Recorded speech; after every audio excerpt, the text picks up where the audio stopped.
On today's video, let's talk about 3 tips for you guys that you gotta do immediately as Lost Kingdom opens up for you to get a small advantage starting off your Lost Kingdom correctly. These 3 tips will help you in all facets of Lost Kingdom, from honor points to winning the first Light and Darkness event, to being able to place good in Lost Canyon, even if you don't have the best team available out there.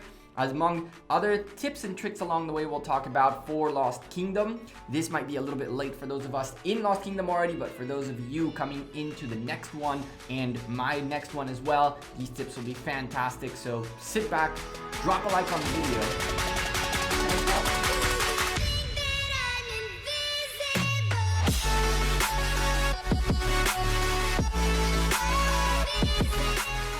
YouTube, welcome back to Gekko Gaming. Today we got 3 tips for you guys that you must do very quickly in the beginning of Lost Kingdom, right as the server resets, to ensure you get a very good strategic advantage early on in a few different events during KVK.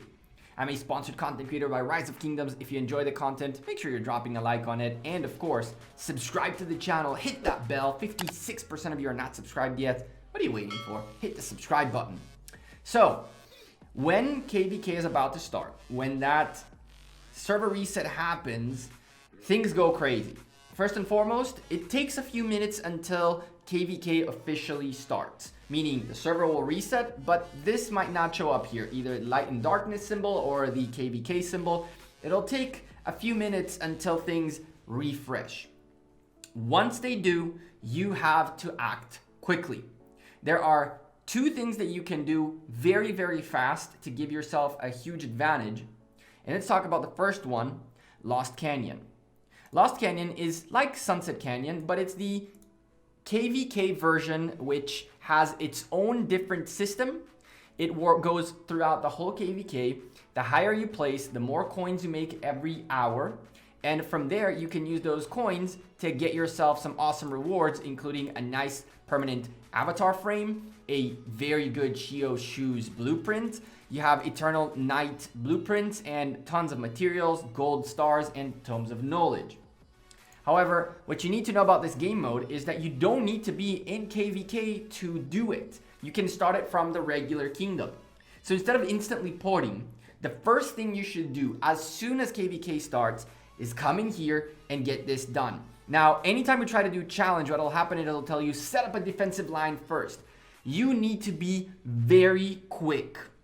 What you want to do is you want to set up your defensive line. You need to remember what your defensive line is and set it up very quickly. Now, I'm just gibberishing something in here for now, just to confirm and keep going. But you should be putting in your defense as quickly as possible. This means get ready to set up your defense and ahead of time and set it up as quickly as possible. Now, what you can do is you can place your marches for your defense ahead of time on one of the presets. And that way you go 1 click, 2 click, 3 click, 4 click, 5 click, bam, you have your defense set. The same you can do for offense. However, the offense side is a little tricky. When you start early on the Lost Canyon, everybody's trying to get this done. And for that, what ends up happening is that when you click challenge and click on the guy, and by the time you set all of this up and you finish it, what will most likely happen is you'll get a message saying, this guy is no longer available, go find another one. The big problem with that is, after you set up a fight and don't get it done, what'll end up happening is that you are gonna have to set up another fight with another offense, and from there, you'll have to redo it again and again. A bunch of folks this time around got screwed because by the time they set their attack and clicked OK, the match was already not there because the dude changed places in their rankings, and now they have to do it over and over. So the number 1 tip I have for you guys is set up your defensive line as quickly as you can, and then when it comes to offense, what you want to do is click, go, go. You want to get that done, even if you end up losing, and I think we might end up losing here, as long as you find someone who has somewhat of a similar power, and we actually won that. At this stage, my defense is done. I am ranked in D, but whatever. And from there, I start gaining points. I did that. I started off Lost Canyon in 4th place. I didn't last in 4th place more than I think 10 minutes. But those 10 minutes in 4th place went from 991 points, 10 minutes, that was 100 points I gained. Like that, more than that really, because 10 minutes is a 1/6 of that, not a 1/10 of that. So I probably gained like 150, 200 points just like that by just starting early. Now the thing is, because folks are just trying to place themselves, what'll end up happening during day 1 is the more likely outcome is you'll manage to hold on to top 100 pretty much for the whole day, just because people are trying to get in really quickly and they will not be able to climb up the ranks as fast. What you want to do is you want to end up top 100 as quickly as possible, and that'll give you a huge advantage early on to gain coins towards these rewards. Let's talk about the second tip, which is all about where you port into KVK. When it comes to KVK, your placement is actually fairly important in the early stages. There are 3 different things you're looking for in the beginning of KVK, which you can pick one of essentially to do. You're either hunting aggressively barbarians early on to try to get as much honor points from the beginning as humanly possible, or you're trying to optimize your AP by chaining barbarians with someone like Yi Song-ye, or you're going for Light and Darkness Gathering event, which starts as soon as KVK begins. All of these 3 factors are important for you to know which one you're going for, because your placement on the map matters. Let me explain. When it comes to gathering, you can see on the gathering on the resource section that the better tiles appear near these structures. Now, this also applies for barbarians. The level 31 and above barbarians in this first area all appear in the surrounding vicinity of these structures.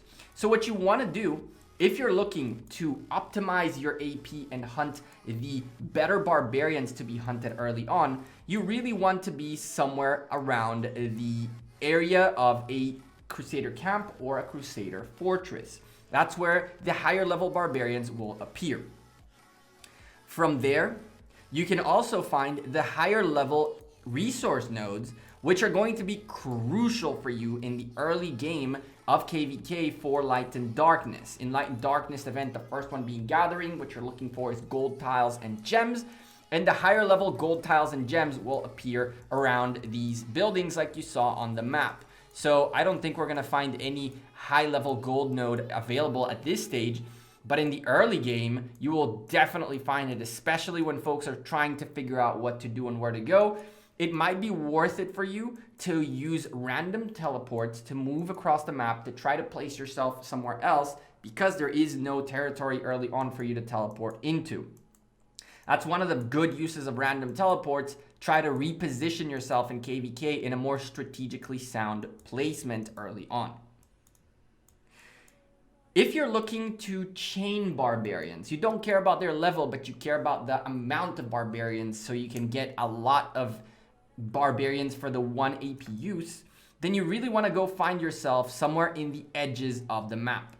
For some weird reason, barbarians have a mechanic for marching where once they hit the edges, they really have a tough time getting out of them. And as you can see, there is a really big amount of barbarians in a very small area. If you're a good chainer, you can very comfortably end up chaining probably like 30 barbarians in here with 2 or 3 AP uses, maybe 4 AP uses. You end up getting 30 barbarians out of it. My opinion is that if you're looking to chain, go into a corner area and go wild, because you're gonna get tons and tons of chains. But if you're looking to gather more and to get the higher level barbarians with 5 marches, go towards where the buildings are. So that's the second tip for you guys. Place yourselves in the map early on in a place that'll give you a strategic advantage.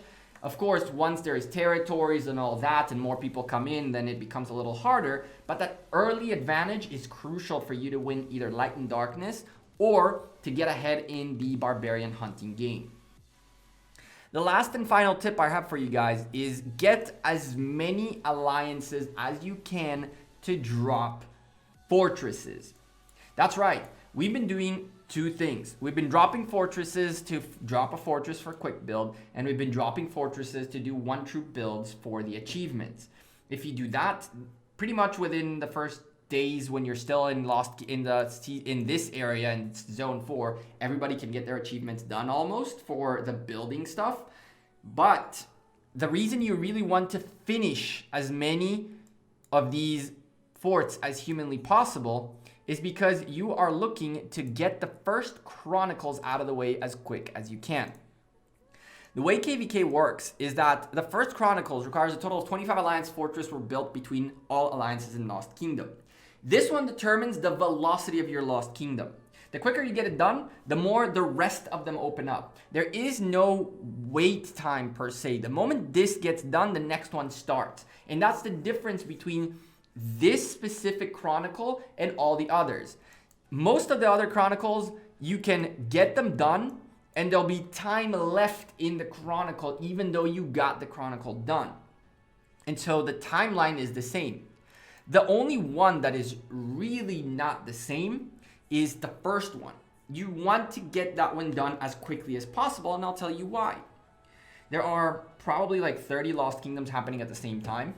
If your Lost Kingdom is one of the first ones to finish this, it'll also be one of the first ones to get most of everything, which means the server load on this game, which unfortunately is a factor we gotta take into account, will be a little bit lower for you early on, as other Lost Kingdoms might be an hour, 2 hours, 3 hours after you. This is crucial because the early stages of fighting, especially when it comes to flagging, are very, very important. Once you hit King's Land, the first 20 minutes or so, or half an hour or an hour worth of flagging is very, very important. If your Lost Kingdom is 3-4 hours ahead of the rest of them, then the likelihood of you facing lag in the early game, in the early stages, is a bit lower, which can potentially be good for your whole Lost Kingdom. So as a whole, your Lost Kingdom should come together and say, all right, we're dropping as many fortresses and building them as quickly as humanly possible so we can then ensure that we have that advantage over other Lost Kingdoms where we start a little bit early, and that might potentially be a little bit helpful for the server loads, as well as just, get yourselves going real quick. By the way, the same can be done the opposite. So if you're looking to take your time and drag this out, you can drag it until as late as possible. But again, you're dragging your whole Lost Kingdom with it. I don't really see an advantage in that.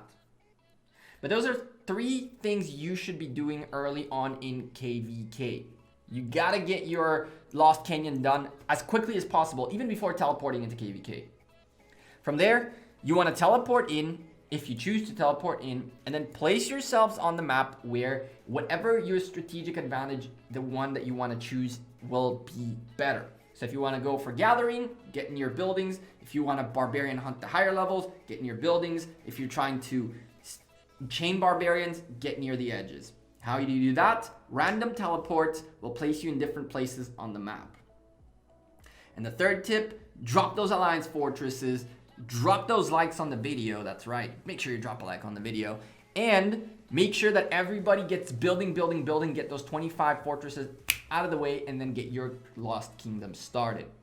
I hope you found this video helpful, informative, useful in any shape or form. You have any tips or advice for the rest of the community in the comments down below, let me know. Those of you who leave awesome tips get pinned for the community to be able to read your comments even further. So I encourage you to do that. I'm Gekko, I'm out of here. I appreciate every single one of you dropping likes on the video, subscribing to the channel, and all your continuous support and love as of lately. You guys are killing it, making my dream come true slowly and steadily, and I appreciate every single one of you for it. You guys have a great rest of your day and take care. Enjoy your weekend. Peace.